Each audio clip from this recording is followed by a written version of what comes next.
dijelaskan mungkin lama ya. Iya. Ya sedikit aja masalah korban sama akikah gitu. Udah itu. Jadi Mungkin habis itu mungkin panjang gitu. sekilas Jelas aja. tak mati. Halo. Oh ya. Alhamdulillah, pertanyaannya sangat bagus berkaitan dengan terkait bulan setelah kita menghabiskan bulan Syawal, yaitu nanti masuk kepada pelaksanaan haji, di mana persiapan haji ini memang sudah kewajiban bagi yang mampu melaksanakan haji. Ada juga diantaranya sunnah-sunnah, yaitu pelaksanaan kurban dan akikah. Ada dua kebiasaan di dalam agama Islam melaksanakan kurban. Apa itu kurban?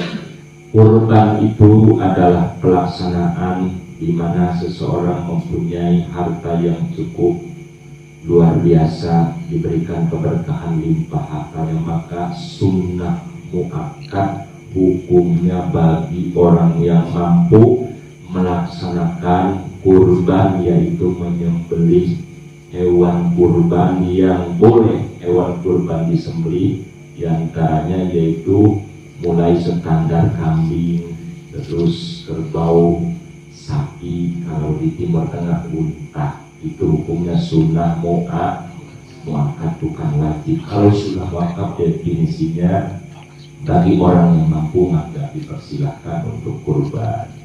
Kalau belum mampu, nah pelaksanaan kurban apakah bebas dilaksanakan? Ternyata pelaksanaan kurban itu khususiat hanya di bulan Dzul Hijjah, hanya di bulan haji. Pelaksanaannya yaitu yaumut tasyrik ba'da yaumin nahri. Setelah Idul Adha, maka sunnahnya di situ, mulai dari situ sampai 3 hari kemudian. Jadi waktu kurban itu pelaksananya ada 4 hari setelah pelaksanaan Idul Adha. Idul Adha beres, ada yang mau kurban, maka silakan kurban.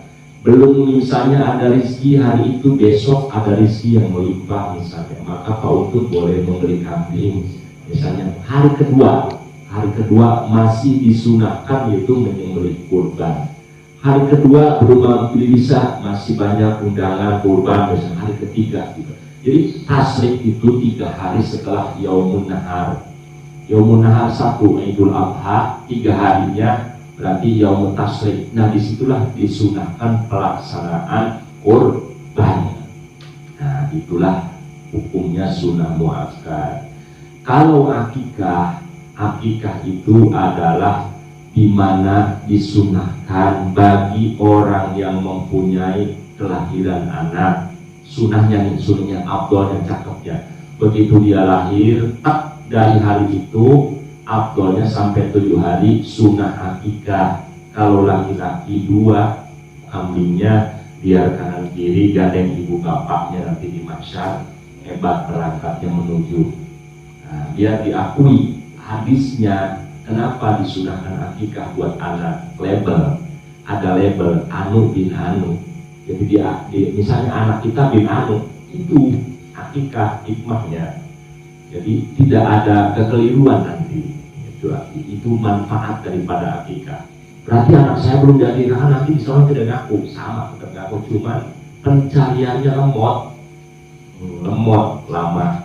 Begitu. Kadang kalau tidak soleh mah tidak ngakui. Dengan akikah itulah kita bisa mengikat antara ibu bapak, keluarga, antara ibu anak dan bapak, diikat semua keluarga kita dengan akikah.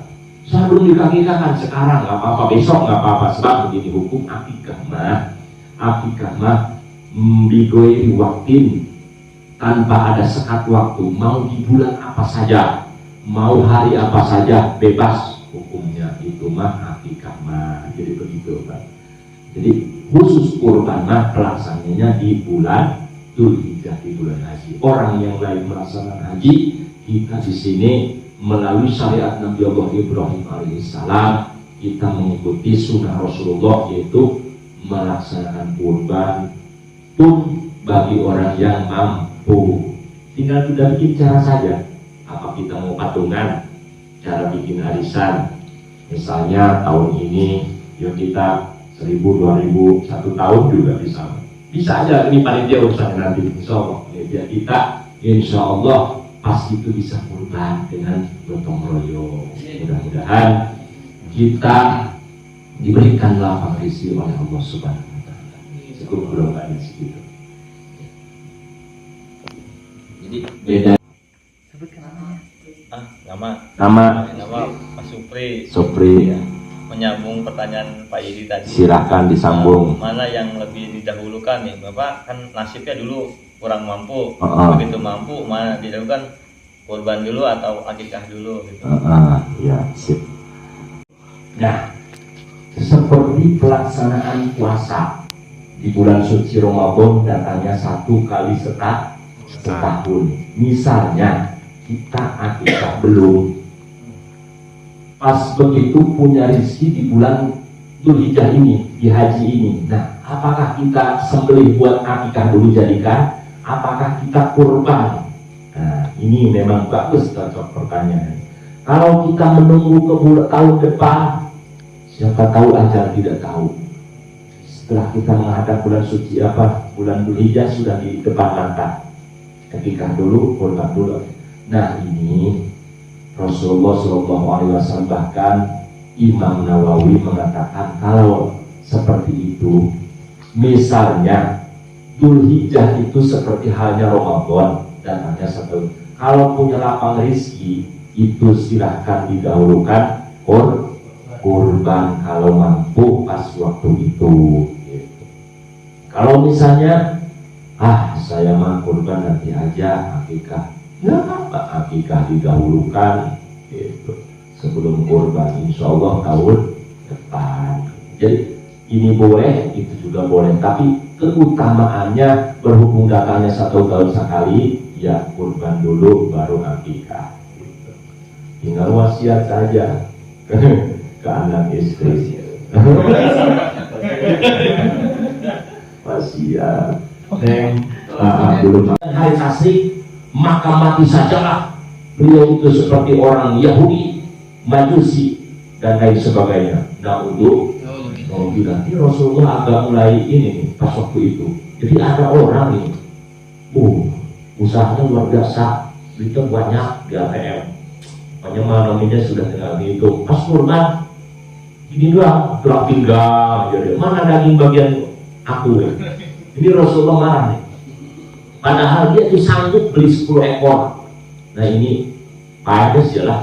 Jadi kafir Yahudi tidak seperti gitu Rasulullah. Iya kira-kira saya gitu. Diberi prinsip Gusti Allah segitu luasnya, tapi berkorban artinya Rasulullah menekankan sunnah muakkad itu memang diperkuat sunnahnya. Kenapa? Kurban itu buat abang sendiri.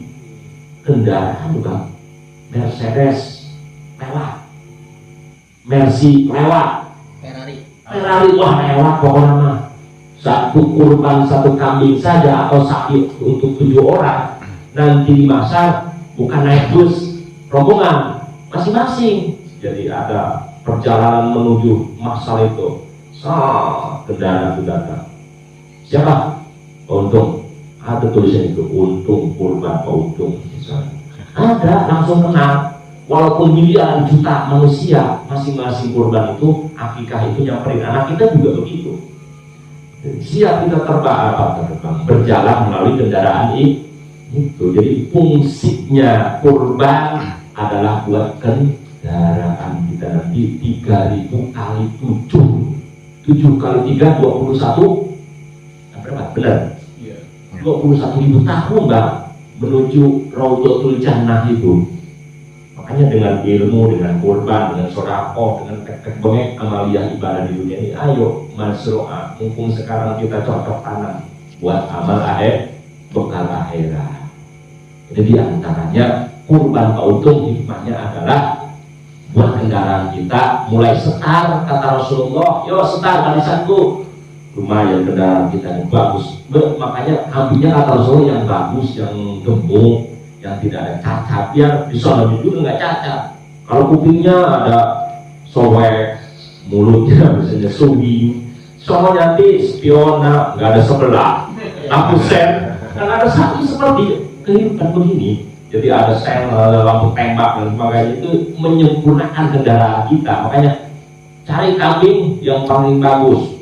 Menurut tukang kambing, nah itu tetap bagus ya. Dia menjualan di gitu.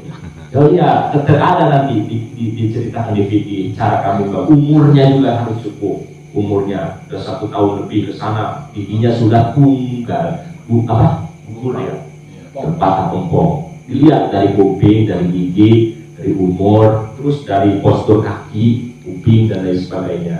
Biar kita nanti sama anak istri, nih langsung setelah seperti kilat, pas yang datang ke rombong.